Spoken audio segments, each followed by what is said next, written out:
Carrom board वाली English. दोस्तों आपने कैरम तो खेला ही होगा ना। तो कैरम खेलते वक्त हम किस तरह की बातें करते हैं अपने दोस्तों से जिनके साथ हम कैरम खेल रहे हैं, उनके साथ हम किस तरह की बातें करते हैं। गोटी मारो, मेरी गोटी डल गई, फाइन भर दे, फाउल हो गया, इस तरह की बहुत तरह की बातें होती हैं जो हम कैरम खेलते वक्त करते हैं। उन बातों को आप इंग्लिश में किस तरह एक्सप्रेस कर सकते हैं, इस वीडियो से सीखने वाले हैं। तो इस वीडियो को देखते रहो, आपको बहुत कुछ सीखने के लिए मिलेगा। मैं आपको बताऊंगा कि कौन कौन से सेंटेंसेस है जो आप बोलते हैं कैरम खेलते वक्त, उन्हें इंग्लिश में आप कैसे एक्सप्रेस कर सकते हैं। कैरम से रिलेटेड इंग्लिश आप इस वीडियो में सीखेंगे। तो देखो शुरू करते हैं। पहले स्ट्राइकर को ढंग से जचा तो ले। जब हम कैरम खेलते हैं तो हमारे पास तरह तरह की गोटियां होती हैं, है ना। जो ये सबसे बड़े वाली होती है ना, जिसको हम ऐसे फ्लिक करते हैं, ऐसे फिंगर से मारने को फ्लिक करना कहते हैं। तो जिसको हम फ्लिक करते हैं ऐसे, उसको कहते हैं स्ट्राइकर, क्योंकि वो सबको स्ट्राइक करता है। ये स्ट्राइकर है, बड़े वाला स्ट्राइकर जो है ये स्ट्राइक करता है गोटियों को। गोटियों को इंग्लिश में क्या बोलते हैं, रुक जाओ अभी बता दूं, पहले इस वाले को देखो। पहले स्ट्राइकर को ढंग से जचा तो ले, मतलब जचा ले, इसको सेट कर ले, एक जगह पे पोजीशन कर ले इसको। तो इंग्लिश में बोलो position the striker well first, position the striker well first. कि पहले तो ना स्ट्राइकर को अच्छे से पोजीशन कर ले तू। पोजीशन द स्ट्राइकर, पोजीशन को एज अ वर्ब हमने यूज किया है कि स्ट्राइकर को पोजीशन कर ले अच्छे से, वेल फर्स्ट, पहले। सारी गोटियां बिखरी हुई है, तो गोटियों को इंग्लिश में एक्चुअली कॉइन्स बोलते हैं। कॉइन्स, कैरम खेलते वक्त जो गोटियां हैं उनको इंग्लिश में बोलते हैं कॉइन्स। तो हमारे पास होते हैं व्हाइट कॉइन्स, ब्लैक कॉइन्स, और एक होती है क्वीन, और ये अपना स्ट्राइकर तो है ही। और वैसे कॉइन्स को कैरम मैन भी बोलते हैं, कैरम मैन। लेकिन मुझे भाई ये अजीब लगता है, मैं नहीं बोलूंगा कैरम मैन, मैं तो कॉइन्स बोलना ही प्रेफर करूंगा। All the coins are spread on the board, board के ऊपर सारे कॉइन्स स्प्रेड हैं, फैले हुए हैं। सारी गोटियों को फैला दो गोटियों को। तो इंग्लिश में बोलो स्प्रेड ऑल द कॉइन्स, या फिर scatter the coins. Spread the coins, scatter the coins. Coins को स्कैटर कर दो, कॉइन्स को स्प्रेड कर दो, कॉइन्स को फैला दो। मैंने सफेद गोटी डाल दी। अब जब हम स्ट्राइक करते हैं और बढ़िया हमने स्ट्राइक किया, अच्छा शॉट रहा और गोटी चली गई छेद में, तो उसको पॉकेट करना कहते हैं। I pocketed a white coin, I pocketed a white coin, मतलब मेरी सफेद वाली गोटी अंदर डल गई, अब मुझे मिलेगी वो।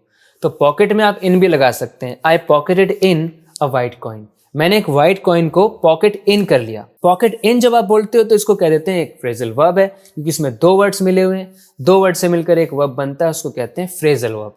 सो आई pocketed in a white coin, मैंने एक वाइट कॉइन को पॉकेट इन कर लिया। तूने फाउल कर दिया। अब जब कैरम खेलते वक्त आप कोई मिस्टेक करते हैं, कोई रूल वायलेट कर देते हैं, तोड़ देते हैं, तो कहते हैं कि आपने फाउल कर दिया। इंग्लिश में बोलो you committed a foul, you committed a foul. Generally ये कैसे होता है, तूने स्ट्राइकर ही छेद में डाल दिया। जिससे हमको मारना होता है दूसरी गोटियों को, वही अगर छेद में चला जाए, उसी को हम पॉकेट अगर कर दें। You pocketed the striker, you pocketed the striker. So when you pocket the striker, it's considered to be a violation of the rules of the carom, and that way you have to compensate, you have to make up for it by putting a coin that you pocketed earlier back on the board. That's what you need to do if you know how to play carom. गोटी किनारे से टकरा के छेद में गई।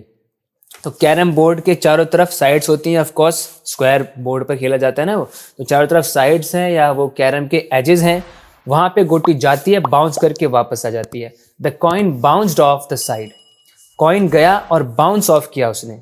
Bounce मतलब टकरा के वापस आना, ऑफ ये दिखा रहा है कि वहां से फिर वो दूर चला गया, वहां से वापस आ गया। The coin bounced of the side, फिर उसने क्या किया, वो छेद में चली गई वो गोटी। अब इंग्लिश में इसको क्या क्या आप बोल सकते हैं, it sank into the pocket, it sank into the pocket, it landed in the pocket, या फिर it went straight into the pocket. It went straight into the pocket, तो वो उस छेद को पॉकेट बोलते हैं। उसमें गोटी डालने को गोटी को पॉकेट करना बोलते हैं। So the coin sank into the pocket, landed in the pocket, और went straight into the pocket. As you know, on a carrom board you see a hole in every corner, in each corner of the board, and that corner can be called a pocket. So you pocket a coin, it means you put that coin into that hole. That's what you call pocketing, that's what you refer to as pocketing a coin. उस गोटियों के गुच्छे पे मारना, जैसे गोटियों का गुच्छा रखा है, 4-5 गोटियां उधर रखी है, मारना उस पे। इंग्लिश में बोलो hit out at that cluster, hit out at that cluster. Cluster हम क्या बोल रहे हैं, a group of coins को बोल रहे हैं cluster. Aim at that cluster, उस पर निशाना बना।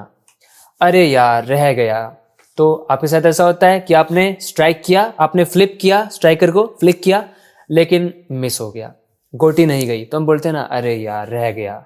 तो इंग्लिश में बोलो oh no I missed out, I couldn't pocket in the coin that I wanted to. तूने उन गोटियों को हिला दिया। कोई ऐसे ही उसका हाथ लग जाए, गोटी इधर उधर हो जाए तो गेम खराब हो जाता है ना। इंग्लिश में बोलो यू मूव्ड, पुश्ड और शिफ्टेड दोज कॉइन्स। आपने उन कॉइन्स को मूव कर दिया, पुश कर दिया, शिफ्ट कर दिया। That's how you can express that. सारी गोटी बीच में लगा दो।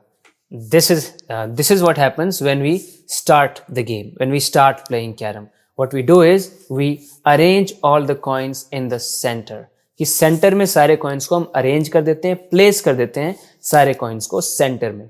स्ट्राइकर को इस लाइन से पीछे रख। ये जो लाइन होती है ना कैरम में, कैरम बोर्ड में जो ये लाइन बनी होती है, इसको आप इंग्लिश में बोलो बेस लाइन। और ये जो साइड में एरोज बने हुए हैं डायगोनल लाइन से ये, और ये बीच में बेस लाइन है। तो बेस लाइन से पीछे रखो इसको।